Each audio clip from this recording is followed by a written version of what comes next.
Estamos muy agradecidos con Dios que nos permite continuar estudiando juntos la Biblia. El día de hoy vamos a dar inicio a dos libros que hemos decidido revisarlos juntos porque narran una historia complementaria y de hecho, como vamos a ir hablando más adelante, durante una buena parte de la historia se consideraban parte de un solo libro y me refiero a los libros de Esdras y Nehemías. Y esos libros nos enseñan, entre otras muchas verdades, cómo Dios tiene grandes promesas para restaurar el alma humana, para restaurar su pueblo, para traer muchas bendiciones. Y de manera introductoria quisiera iniciar con el libro de Job, capítulo 3, versos 26 al 28. Dice la Biblia: orará a Dios y éste le amará, y verá su faz con júbilo, restaurará al hombre su justicia. Él mira sobre los hombres, y al que dijere pequé y pervertí lo recto, y no me ha aprovechado, Dios redimirá su alma, para que no pase al sepulcro, su vida verá la luz. Esas son palabras de Dios, inspirando a un joven que le habló a Job, restaurando su vida. Dios usó a ese joven, se llamaba Eliú. Y dice el pasaje verdades interesantes, verdades importantes. Dice que cuando nosotros oramos sinceramente a Dios, Él nos ama y que nos va a permitir ver su gloria, que va a restaurar la vida de aquel que busca a Dios de todo corazón y que no importa que esté seca la persona o que se sienta como en un panteón, Dios va a sacar su vida del sepulcro y lo va a llenar de luz y va a caminar con Él. Y esta característica que Eliú le decía a Job pasa con todo tipo de grupos o personas que busquen a Dios. Puede pasar con una nación, puede pasar con una persona, puede pasar con una iglesia si se humilla a Dios. Y el tema de los libros que vamos a estar estudiando, de Esdras y Nehemías, es precisamente la restauración. Nos hablan estos libros que vamos a iniciar hoy de manera introductoria con el tema del remanente, y lo vas a ir entendiendo mientras vayamos avanzando juntos. Pero nos habla Dios de a quienes Dios usa para restaurar y la manera en la que ellos se cargaron en el corazón para ir y ayudar a otros, precisamente Esdras y Nehemías.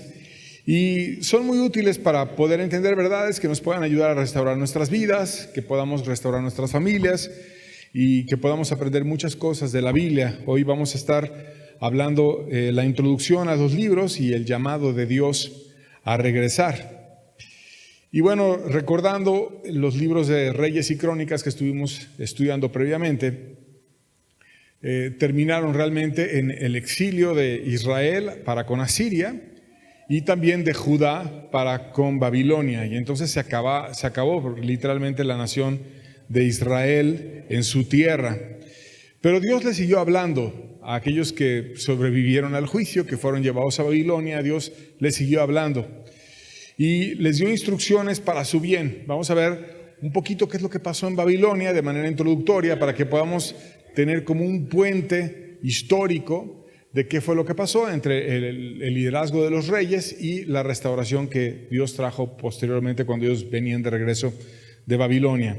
Antes que nada quisiera explicar que Dios les dio un enfoque familiar. Jeremías 29, versos 4 al 6, la primera parte del verso 6 dice: así ha dicho Jehová de los ejércitos, Dios de Israel, a todos los de la cautividad que hice transportar de Jerusalén a Babilonia: edificad casas y habitadlas, plantad huertos y comed del fruto de ellos, casaos y engendrad hijos e hijas, dad mujeres a vuestros hijos y dad maridos a vuestras hijas para que tengan hijos e hijas. Y aquí estaba Dios hablándole en su misericordia a través de un profeta, Jeremías, que de hecho advirtió de todo lo que iba a venir sobre Judá, como lo hizo también Uzla, como lo hicieron otros.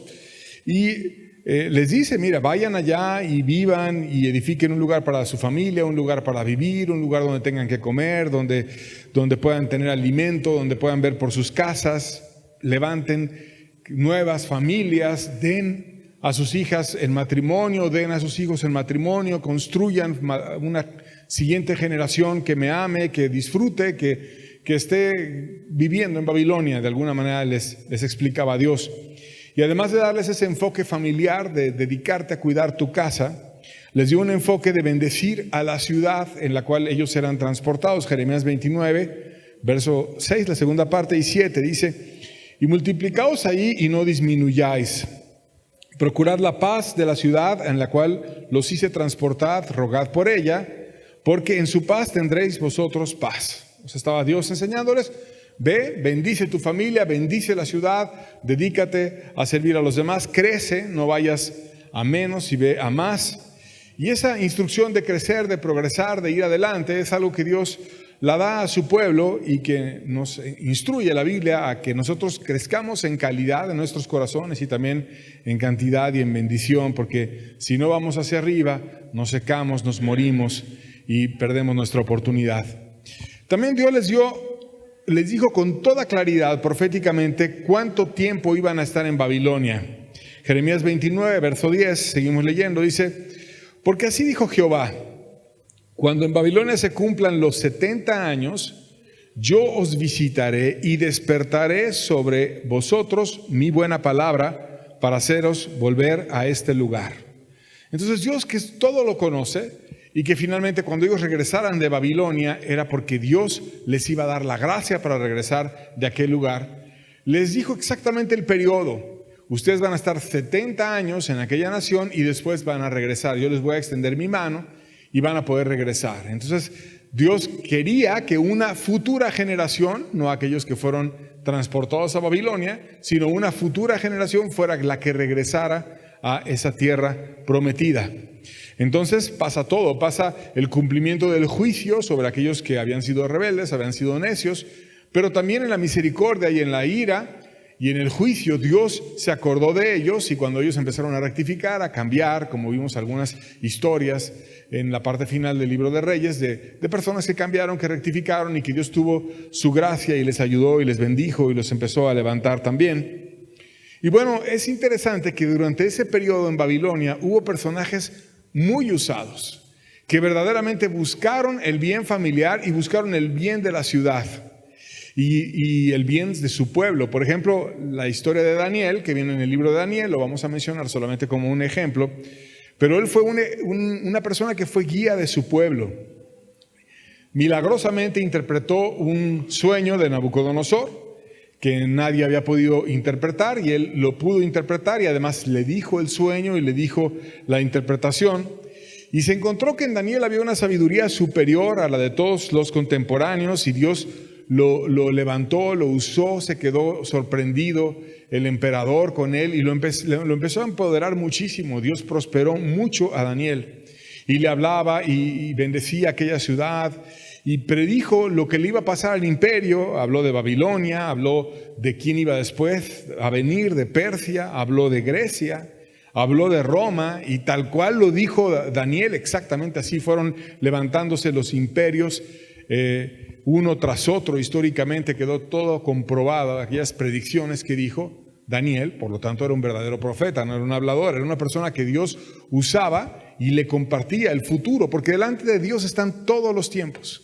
Dios tiene el presente, Dios tiene el pasado y Dios tiene el futuro, y Él sabe lo que va a pasar, y Él lo dice a aquellos que están cerca de su corazón para que puedan abrir los ojos de los demás y puedan también tener la bendición de Dios y saber lo que iba a ocurrir. Y además de eso, de Roma, él también predijo un nuevo imperio que está todavía por levantarse, del cual además va a venir el anticristo y muchas cosas. Entonces parte de la profecía de Daniel ya se cumplió e históricamente se comprueba, y hay una parte que está por cumplirse. Y cuando Dios levantó a ese Daniel, lo levantó en el exilio, lo levantó en Babilonia, y lo usó porque volteó su corazón a orar, a inquirir, a buscar. Y entonces hubo personajes como Daniel. Hay otros 3 que me gustan mucho, para ser franco, son mis héroes. Se llamaban Sadrach, Mesach y Abed-nego. Y ellos obedecieron a Dios aún amenazados de muerte y en circunstancias muy adversas. Nabucodonosor, envanecido, había ordenado que se adorara una imagen y le iban a empezar a tocar una serie de instrumentos, y ellos no querían más que adorar al Dios del cielo. Y el que no adorara la imagen, como el emperador lo había dicho, iba a ser arrojado a un horno de fuego. Y entonces quedó muy indignado cuando fueron sus siervos y le dijeron: allá hay 3 hebreos que no se postran ante la imagen como tú dijiste que lo hicieran. Y él fue y les pidió cuentas de por qué ellos no estaban obedeciendo aquella orden que él había mandado. Y su respuesta, pensando que estaban hablando con el ser más poderoso del mundo antiguo y que había conquistado y arrasado muchas naciones, fue en extremo valiente y sigue resonando miles de años después. Vamos a leerla. Dice Daniel 3, 17 al 18. Y aquí nuestro Dios, a quien servimos, puede librarnos del horno de fuego ardiendo. Y de tu mano, oh rey, nos librará. Y si no, sepas, oh rey, que no serviremos otros dioses ni tampoco adoraremos la estatua que has levantado. Porque todo envanecido les decía, ¿y quién te va a librar de mi mano? ¿Y quién va a tener la fuerza para que si no quieres tú adorar a esa imagen que yo he levantado para que tú la adores, que Él pueda detener mi ira? Y entonces ellos le dijeron quién tenía esa fuerza. Dios puede, oh rey. Y si Él quiere, Él nos puede librar y no es ningún problema. Y si no quiere, como quiera, y vamos a ir a dar nuestras vidas y a ser quemados injustamente, no vamos a adorar a esa imagen. Y cuando Dios oyó esas palabras, Dios vino con ellos y Dios los acompañó en el momento más oscuro de esos hombres de fe, hombres valientes, 3 jóvenes que quisieron poner a Dios primero que nada y que no les importó decirle que no al ser más poderoso de su época. Y Dios los honró visitándolos y acompañándolos en el momento más difícil. Estaba tan enojado el emperador que elevaron la temperatura del horno a lo máximo y aún los que lo transportaron al horno murieron de la gran cantidad de calor que había ahí. Y entonces, de repente, ocurrió un milagro. Daniel 3, versos 25 y verso 28 dice, cuando estaba de lejos viendo el rey el horno, dice, y le dijo, he aquí yo veo 4 varones sueltos. Fueron 3 los que fueron arrojados al horno, pero había 4 que veía al mismo rey, que pasean en medio del fuego sin sufrir ningún daño. Y el aspecto del cuarto, es semejante al Hijo de los dioses. Verso 28, entonces Nabucodonosor, ya después de ese momento, cuando salieron, dijo, bendito sea el Dios de ellos, de Sadrach, de Mesac y Abednego, que envió su ángel y libró a sus siervos que confiaron en él, y que no cumplieron el edicto del rey y entregaron sus cuerpos antes que servir y adorar a otro Dios que su Dios. Y entonces terminó ese emperador pagano, envanecido, idólatra, carnal, que quería en la carne forzar a esos jóvenes a adorar a lo que él quería adorar. Terminó maravillado de haber visto a uno que era como el Hijo de los dioses en sus palabras, que es Cristo precioso, aquel que te acompaña en el momento más oscuro. Él le llamó el ángel, envió a su ángel. La palabra ángel quiere decir enviado. Y verdaderamente Cristo es un enviado de Dios que viene y nos ayuda y nos ampara y nos bendice y nos acompaña en el momento más oscuro y más difícil. Y que terminó redarguyendo de alguna manera su presencia y abriéndole los ojos a ese rey soberbio que conoció muchas verdades espirituales gracias a que hubo gente como aquellos 3 jóvenes, como Daniel, como otros que le llevaron y le abrieron los ojos hacia el buen camino. Y entonces pasaron cosas interesantes en Babilonia. También una historia muy hermosa que ocurrió allá es de Esther. Ella era una mujer hermosa, una mujer huérfana, una mujer que se expuso a la muerte en riesgo con tal de librar a su nación de una gran inseguridad. Y literalmente lo que hizo Esther fue librar a su nación del exterminio. Porque cuando leemos cosas o personas que fueron usadas para librar a la nación en épocas difíciles, por ejemplo a Sansón, que los filisteos venían y oprimían a Israel y que Dios traía una fuerza sobrehumana en él y muchas veces libró de los filisteos a Israel. Sin embargo, Sansón no libró a la nación del exterminio. O sea, quitó la opresión, pero no la libró del exterminio. David, por ejemplo, hemos leído el pasaje hermoso cuando él siendo niño va y pelea una batalla y libra contra Goliat y vence y le da fe a los demás y empieza a levantar una generación de guerreros cuando todos estaban acobardados. Pero David no libró a la nación del exterminio. O sea, si no se hubiera levantado él como quiera, hubiera seguido nada más en esclavitud y en dificultad Israel. Pero Esther, a diferencia de David y a diferencia de Sansón, sí libró a la nación del exterminio. Entonces hizo una liberación enorme aquella joven. Y bueno, vamos a ver más adelante cuando lleguemos al libro de Esther qué fue lo que ocurrió. Pero te estoy dando una referencia de cómo aquellos que tenían el corazón, cómo aquellos que amaban a Dios, cómo aquellos que recibieron el trato del juicio y buscaron y voltearon su corazón a Dios, pudieron consagrarse y pudieron ser altamente usados. En el contexto internacional, cuando ellos se dio la transportación de Babilonia y estuvieron ahí muchos años, hubo cambios. Ya hablamos del enaltecimiento de Babilonia, cómo surgió ese imperio y opacó al imperio asirio y a Egipto también. Pero después de Babilonia se levantó el imperio medo-persa, que empezó a eclipsar a Babilonia, y después se dio la conquista misma de Babilonia por Ciro el Grande. Y también hubo otra conquista de un imperio antiguo que fue Egipto. Entonces el poder cambió de uno a otro imperio, exactamente como lo había dicho Daniel, y se estaba cumpliendo la profecía de aquel que Dios había levantado precisamente en Babilonia. Y cuando se cumplió el periodo de los 70 años, y ya en otras generaciones que habían consagrado su corazón y que habían arreglado sus vidas, Dios cumplió su promesa y llamó de regreso a un remanente. Y es muy importante entender este asunto del remanente. Y ese remanente fue dirigido por dos personas que van a ser el centro de la historia en estos libros que vamos a estar estudiando, que fueron Esdras y fueron Nehemías. Y ellos guiaron, siguiendo a Dios, al remanente de regreso a la tierra prometida. Y es muy importante que entendamos este asunto del remanente, porque cuando todo está podrido y cuando la gente está resistiéndose al cambio, Dios levanta un remanente.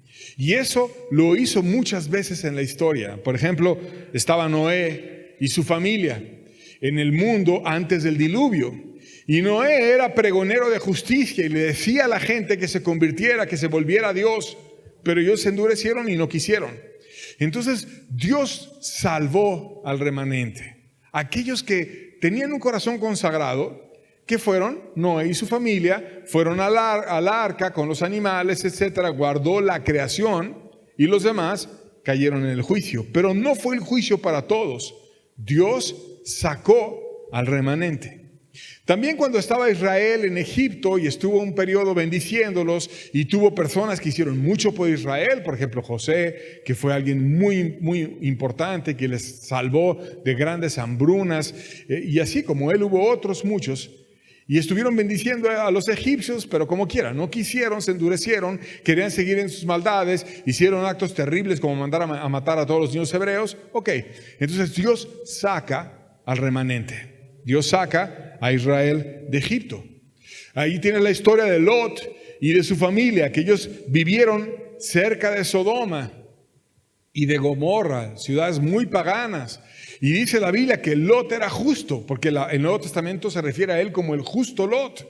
Una persona que afligía su alma al ver tanto paganismo y tanta maldad y tantas cosas que habían incorrectas. Y entonces Dios trajo fuego del cielo y destruyó aquellas ciudades. Pero antes de que viniera el juicio, Dios sacó al remanente, a personas que quisieron consagrarse como Lot y como su familia, y salieron como el remanente. También cuando estuvimos estudiando la historia de Jezabel, que ella iba matando y forzando a que todo mundo adoraba a Baal en la carne, etc. Y Dios le dijo a Elías lo que él había hecho: yo he guardado 7,000 que no han doblado sus rodillas delante de Baal. ¿Quién le dio la fuerza al remanente? A pesar de que estaba la reina asesina matando, pero ellos no doblaron sus rodillas ante Baal. Ellos no se doblegaron delante de un Dios pagano. Dios de alguna manera tocó a esas 7,000 personas para que fueran celosas y fueron el remanente.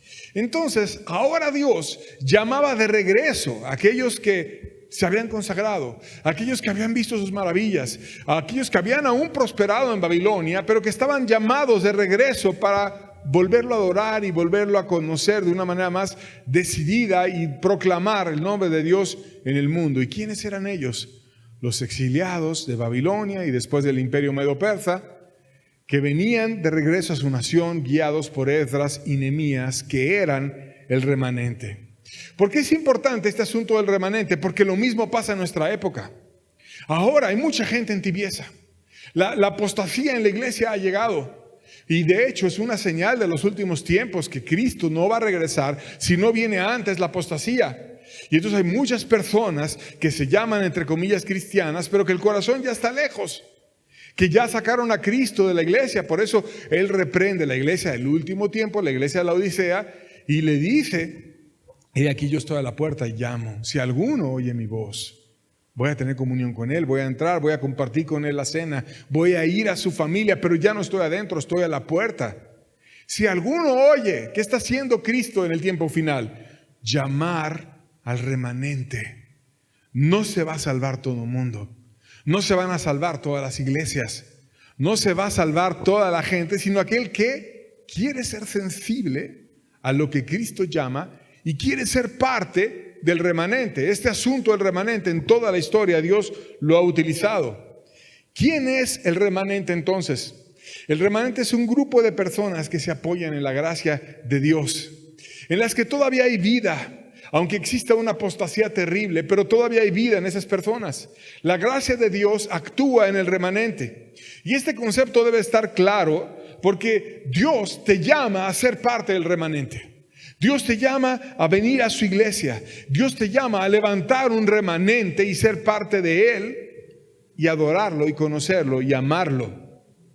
El remanente trae bendición y trae vida y evita la pudrición de la tierra. El remanente es la sal de la tierra. Isaías describió muy bien quién sería y quién no sería parte del remanente.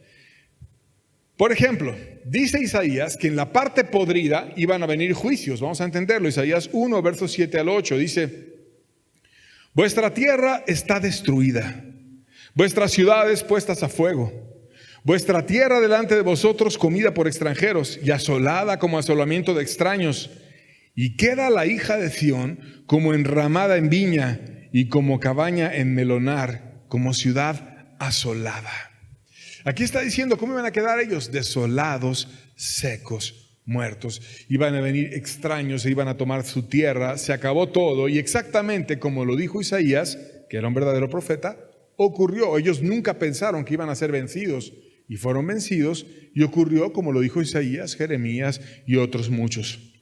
Sin embargo, también Isaías dijo que otra parte de la nación iba a continuar teniendo gracia y que iba a ser tratada. Verso 9 de Isaías 1 dice: si Jehová de los ejércitos no nos hubiera dejado un resto pequeño, como Sodoma fuéramos y semejantes a Gomorra.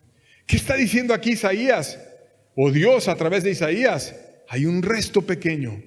En ese grupo apóstata, en ese grupo endurecido, en ese grupo que no se ha querido rendir, en ese grupo que no ha querido consagrar su corazón a Dios, Dios logró levantar un resto pequeño.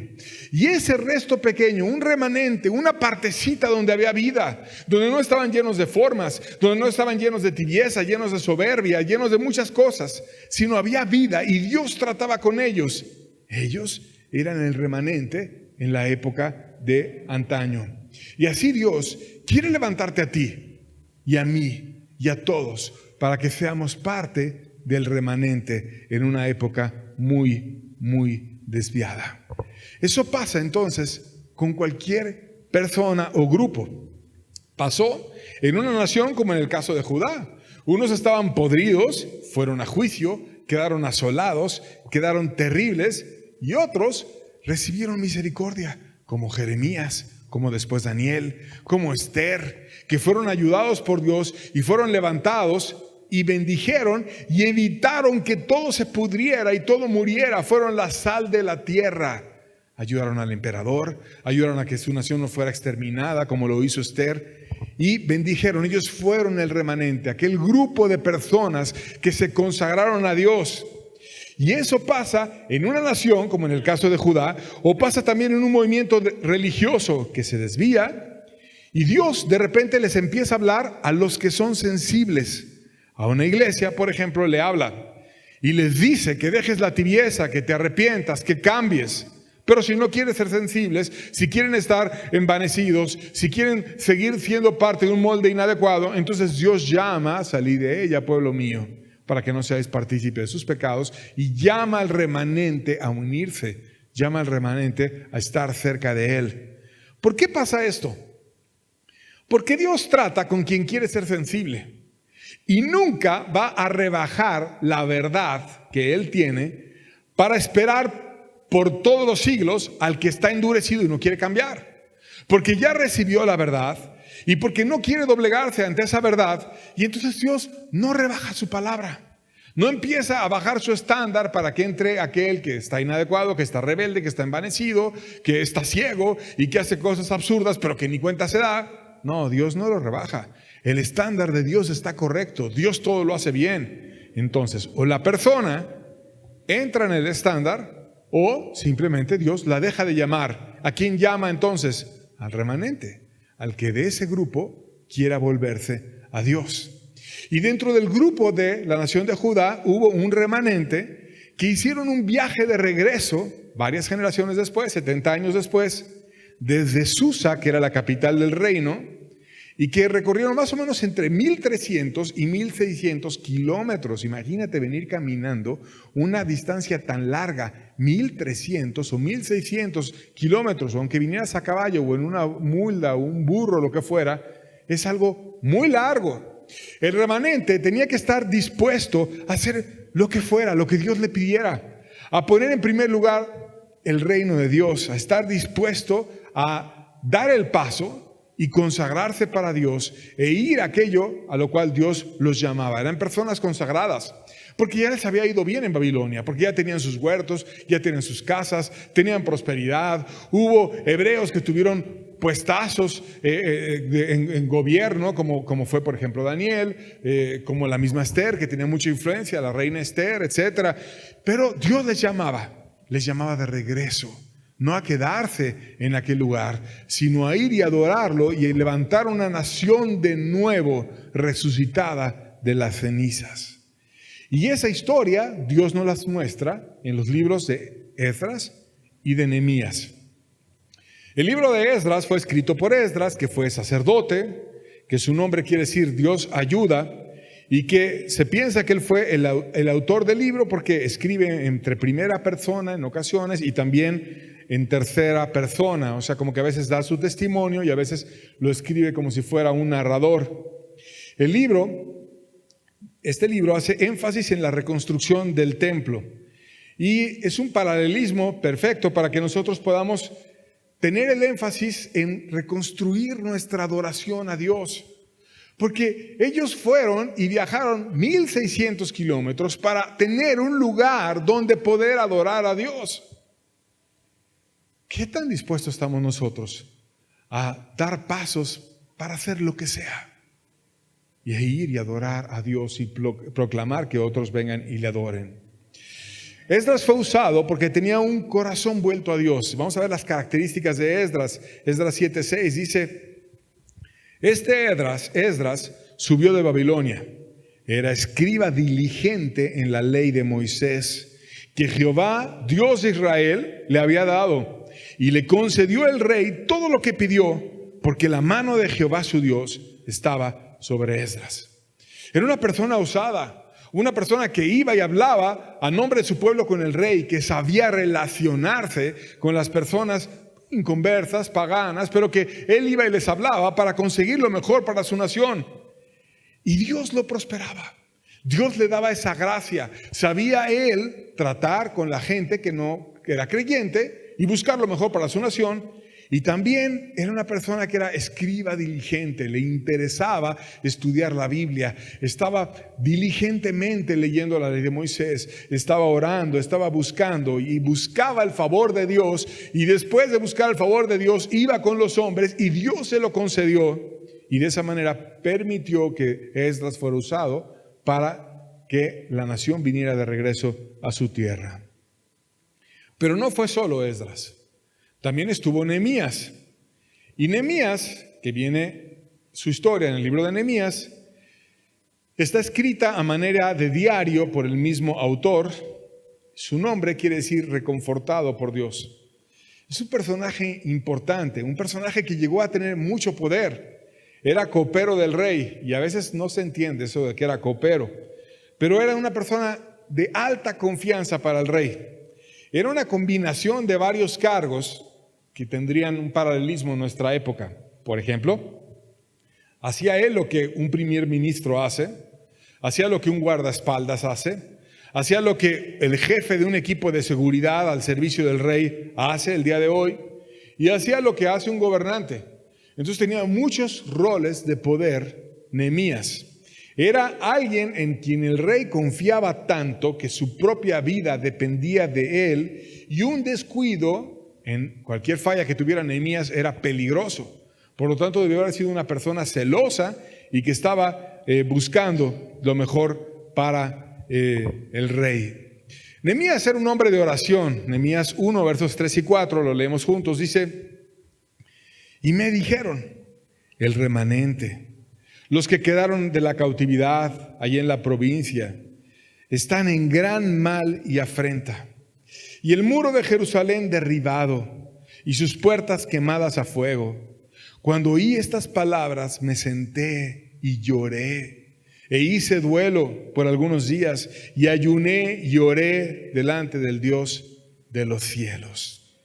Ahí tienes una persona consagrada, a una persona que estuvo ayunando, lamentando, orando 4 meses.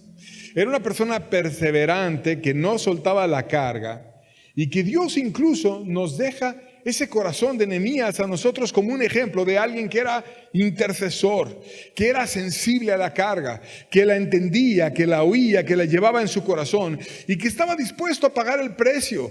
¿Quién, que era el funcionario más importante del imperio más grande del mundo antiguo y era el jefazo de todos, iba a querer dejar ese puestazo que todo el mundo anhelaba para regresar a un lugar que tenía los muros caídos, que tenía un montón de enemigos, que estaban en afrenta, que estaban en una situación muy, muy dura? Solamente quien tuviera el corazón para poner en primer lugar el reino de Dios. Y esta característica que tenía Nehemías, nosotros la debemos de entender. Porque si quieres ser parte del remanente, necesitas tener ese corazón de Nehemías, ser espiritual, buscar, ser consagrado, estar dispuesto a hacer lo que sea para que el reino de Dios pueda avanzar. Era un hombre, Nehemías, que reconocía a Dios en todo. Nehemías capítulo 4, verso 15 dice: y cuando oyeron nuestros enemigos que lo habíamos entendido y que Dios había desbaratado el consejo de ellos, nos volvimos todos al muro, cada uno a su tarea.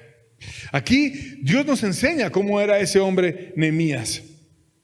Y dice que él tenía gracia, y cuando lo trataban de distraer de la obra, que en aquel entonces era edificar el muro, y Dios le permitió entender las estrategias de sus enemigos, y decía: no es porque yo hubiera sido muy inteligente, o porque yo hubiera sido muy sabio, o muy conocedor, sino es porque Dios había desbaratado el consejo de ellos. ¿A quién veía Nehemías?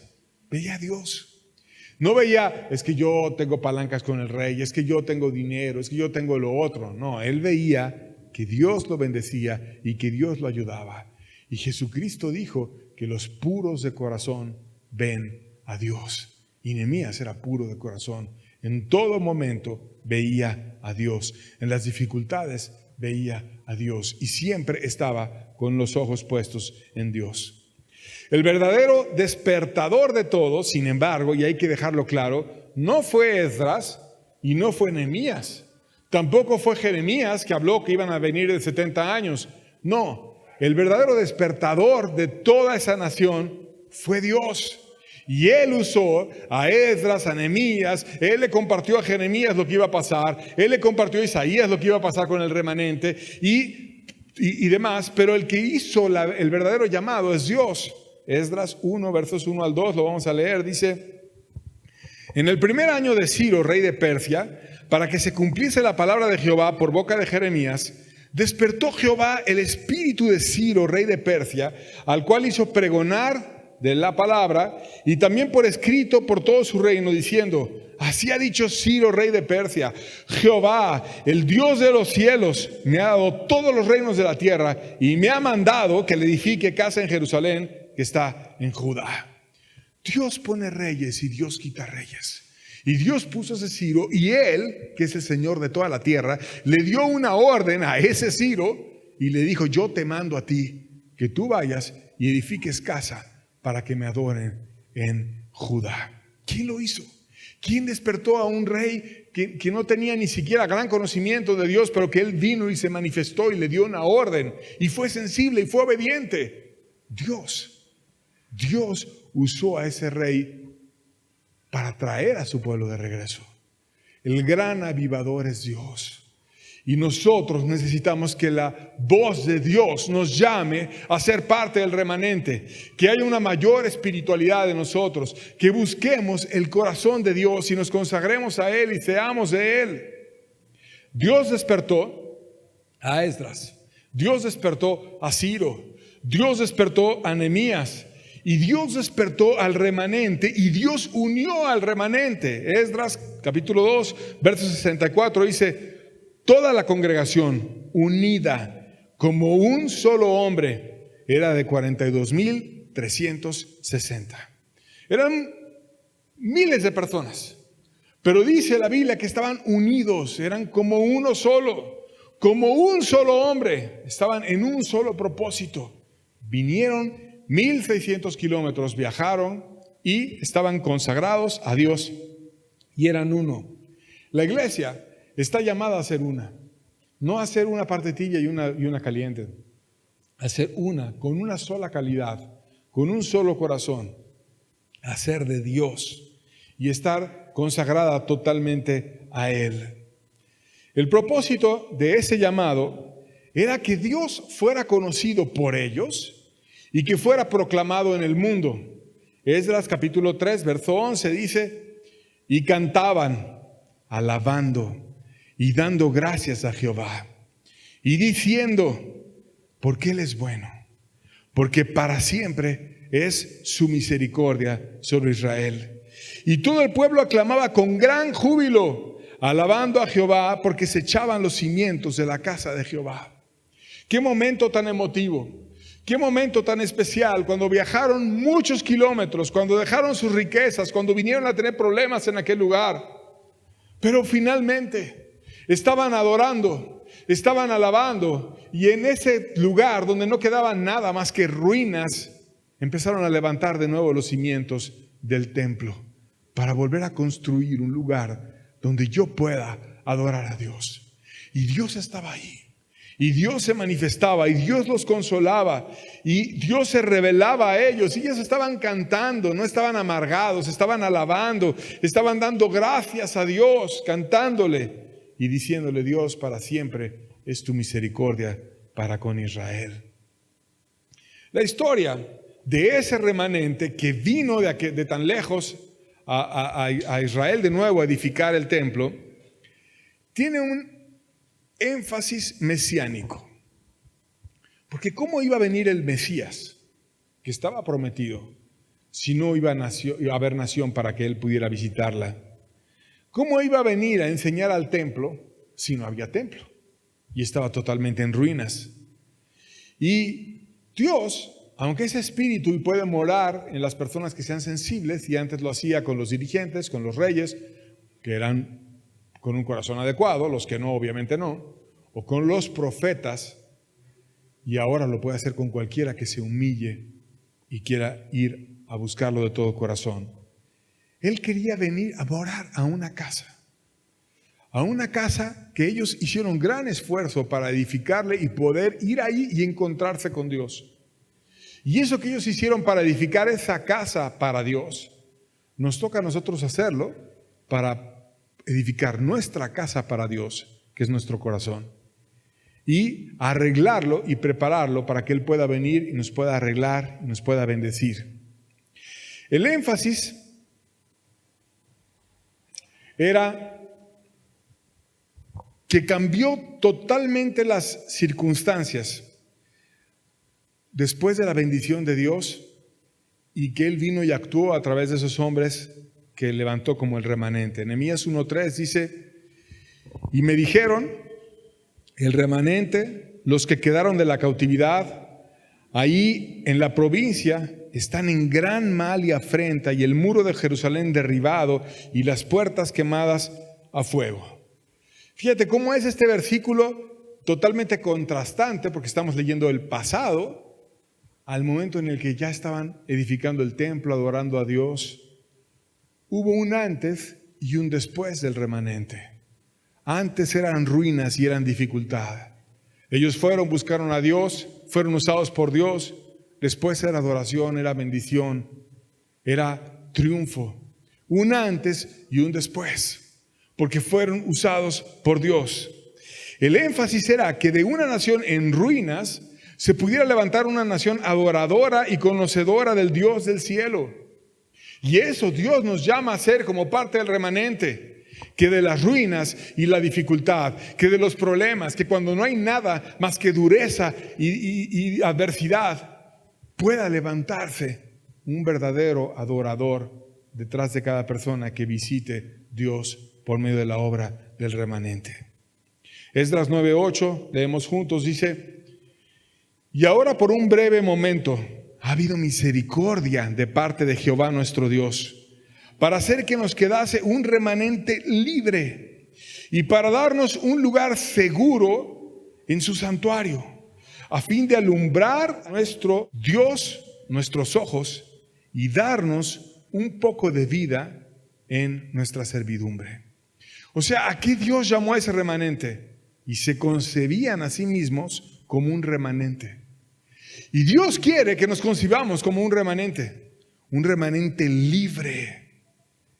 Por eso te quiere llevar a libertad Dios, para adorarle en un lugar seguro, para conocer su santuario, para que no estés en esclavitud, sino que estés en una adoración real para con Dios, en libertad, en eso que solamente Dios trae a través de su Espíritu, dependiendo de Dios, no dependiendo del hombre, dependiendo de Dios y siguiendo a Dios en todo, no dependiendo del mundo, dependiendo de Dios. Pablo usa esta figura del regreso de Esdras y Nehemías para que la iglesia del tiempo final, que está llamada también, entienda que Dios la llama a ser parte del remanente. Vamos a ver qué dice Pablo. Romanos 11, verso 5 dice: así también en este tiempo ha quedado un remanente escogido por gracia. O sea, Dios te está diciendo, así como ellos, así como Esdras y Nehemías, así como ellos se levantaron como un remanente, como a la parte que tenía vida dentro de la mortandad antigua, Dios ahora ha levantado un remanente escogido. ¿Por qué? Por gracia. Entonces, ¿qué necesitamos nosotros?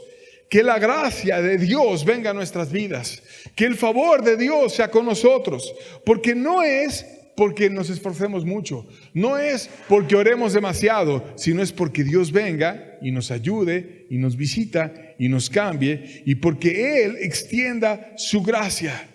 Por tanto, querido amigo, esfuérzate para ser parte del remanente, para que la gracia de Dios está en tu vida, con humildad acercarte a Dios, haciendo las cosas a la manera de Dios, poniendo a Dios en primer lugar y consagrándote totalmente para que tu corazón y mi corazón sea de Dios. Si buscamos su gracia, vamos a ser parte del remanente. Hay que tratar profundamente con el corazón para que Dios verdaderamente te integre a ese remanente. Segunda de Reyes 19, versos 30 al 31, dice: el que hubiera escapado, lo que hubiera quedado de la casa de Judá, volverá a echar raíces abajo y llevará fruto arriba. Porque saldrá de Jerusalén remanente y del monte de Sión los que se salven. El celo de Jehová de los ejércitos hará esto. ¿Cómo va a salir un remanente? Aquí te lo dice. Debe de volver a echar raíces abajo. ¿Qué es echar raíces abajo? Hay que ir y ahondar en nuestro corazón y echar raíces. Hay que humillarnos, hay que buscar qué es lo que falta, hay que entender de corazón, no hacerlo superficialmente, sino ir hasta el cimiento estable, que es Cristo, y edificar sobre ese cimiento, echar raíces abajo. ¿Qué es lo que a la gente no le gusta? A la gente le gusta integrarse como parte de la iglesia. A la gente que me llamen, que me hagan parte de una reunión y ya, pero no quieren tratar con su corazón. Quieren ser superficiales. Mas Dios dice que el verdadero remanente echa raíces abajo y trata con su corazón para que después pueda dar fruto arriba. Solo cuando tratas con tu corazón a profundidad, puedes ser parte del remanente y dar fruto arriba. El remanente debe tener fe en Dios, aunque todo esté destruido. Isaías capítulo 10, versos 21 al 22 dice: el remanente volverá, el remanente de Jacob volverá al Dios fuerte. Porque si tu pueblo, oh Israel, fuere como las arenas del mar, el remanente de él volverá, la destrucción acordada rebosará justicia. Aquí de nuevo habla Dios la idea del remanente y dice el remanente de Jacob en la primera parte del versículo. ¿Qué quiere decir el nombre de Jacob? Recuerda, ya lo vimos previamente, que Jacob quiere decir el que suplanta, el tramposo. Entonces menciona Dios a su pueblo precisamente haciendo referencia al que suplanta, al que es tramposo. Y después, cuando habla de hacerlo parte de él, le llama a Israel, que Israel quiere decir el que pelea con Dios. O sea, cuando queremos ser parte del remanente, vamos en debilidad. Vamos diciendo: yo soy Jacob, yo soy el tramposo, yo soy el que no merece estar aquí, yo soy el que no estoy adecuado para ser parte de tu remanente. Y empiezas a echar raíces en tu corazón y empiezas a tratar contigo mismo hasta que Dios viene y te extiende su gracia, porque por gracia te hace parte del remanente, y entonces te levanta y te dice: tú ahora eres Israel, ahora eres el que peleas conmigo, y te llama a ser parte de su pueblo y te levanta con poder. Vamos a entender de nuevo la exhortación de Pablo. Romanos 11, versos 5 al 6, dice: así también, aún en este tiempo, ha quedado un remanente escogido por gracia. Dios quiere extender esa gracia. Y si por gracia, ya no es por obras. De otra manera, la gracia ya no es gracia. O sea, no es porque te esfuerces mucho. No es porque tú hagas un arrepentimiento o vengas a una reunión o vayas a un ciclo de evangelismo o te metas muchos cursos de no sé qué o hagas 1000 discipulados o prediscipulados. No, no es por obras, es por gracia. De otra manera, la gracia ya no es gracia. Porque lo que Dios quiere es darte un favor. Lo que Dios quiere es darte un regalo. Y luego dice el pasaje: y si por obras, ya no es gracia. De otra manera, la obra ya no es obra. O sea, para que la obra que tú hagas realmente sea válida, necesita ser con gracia. Si Jehová no edifica la casa, en vano trabajan los edificadores. Si ese lugar que ellos vinieron de tan lejos a edificar no era bendecido por Dios y Dios no llegaba a morar en ese templo, ¿para qué servía? ¿Para qué hacer todo ese viaje tan largo y traer dinero y madera y muchas cosas de tan lejos, o levantar también el material que pudo haber habido en Judá? ¿Para qué? Si Dios no iba a estar ahí. Entonces, ¿cuál es la verdadera obra? Que vayamos a Dios, que nos apoyemos de su favor, que busquemos su gracia. No por 1000 campañas, no porque un hombre te apruebe, no porque sea tu propia voluntad, sino porque Dios te extienda el cetro. Necesitamos buscar su gracia, porque si no, deja de ser gracia y empieza a ser solamente por obras. Pero no puedes alcanzar nunca tu llamado a ser parte del remanente por tu esfuerzo, sino es porque te humilles y porque Dios extienda el cetro, porque Dios te perdone, porque Dios te haga su hijo, porque Dios te llame, porque Dios te haga entender sus verdades y veas su gracia. Y después de estar trabajando mucho tiempo y esforzándote, entiendas lo que es hacerlo con la gracia de Dios. Pedro fue una de las personas que descubrió la gracia de Dios.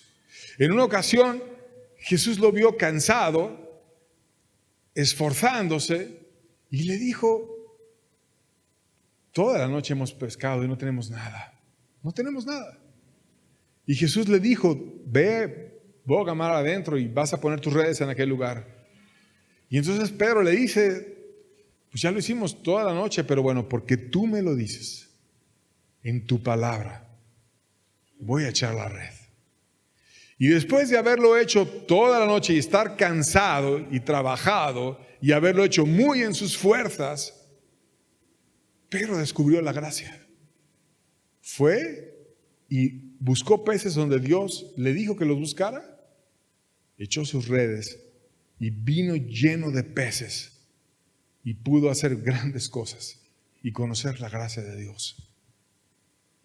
Y quizás muchas veces te has esforzado, quizás muchas veces lo has intentado, quizás muchas veces has hecho tus decisiones humanas, mas Dios te llama a ser parte del remanente, no por tu esfuerzo, porque entonces la gracia ya no es gracia, porque entonces ya no es que Dios te lo regaló, ya no es que Dios te extendió su cetro, ya no es que Dios te perdonó, sino es que tú en la carne tomaste un curso de evangelismo, o tú estudiaste algo, o tú aprendiste no sé qué tanto, o tú fuiste con un hombre y hablaste en mil citas hasta que el hombre te aprobó. Eso no es gracia. La gracia deja de ser gracia cuando tú lo haces en tu carne. Entonces, ¿cómo es la gracia? Cuando Dios te la da. ¿Qué necesitas? Necesitas buscar el favor de Dios, buscar la invitación de Dios, buscar que Dios te haga parte del remanente. No es por obras, es por gracia. Y solo por su gracia podemos ser parte de ese remanente. Entonces, vamos a escribir la gracia. Vamos a ver cómo Dios les abrió su gracia, cómo Dios llamó a ese remanente. Y cómo Dios les enseñó y les mostró el camino para verdaderamente pudiera ser mostrado y conocido por ellos. De esto se tratan los libros de Esdras y Nehemías, que vamos a estudiar juntos para poder conocer a Dios. Conságrate, ven a estudiar con nosotros. Hoy estamos viendo la introducción, empieza a leerlos en tu casa, busca Esdras, busca Nehemías, busca que Dios te hable. Consagra tu corazón y vamos a aprender juntos de la Biblia para que Dios nos hable, para que podamos revisar verdades importantes y sobre todo vamos a consagrar nuestra vida a Dios para que Él venga y haga un cambio real en nosotros y podamos aprender verdaderamente de Él. Y un día tengamos nuestro corazón lleno de Dios y estemos adorándole como ellos estaban impresionados viendo a Dios cuando edificaron el templo. Y felices. Ese es el llamado al cual Dios nos quiere hacer a través de estos libros de Esdras y Nehemías. Amén.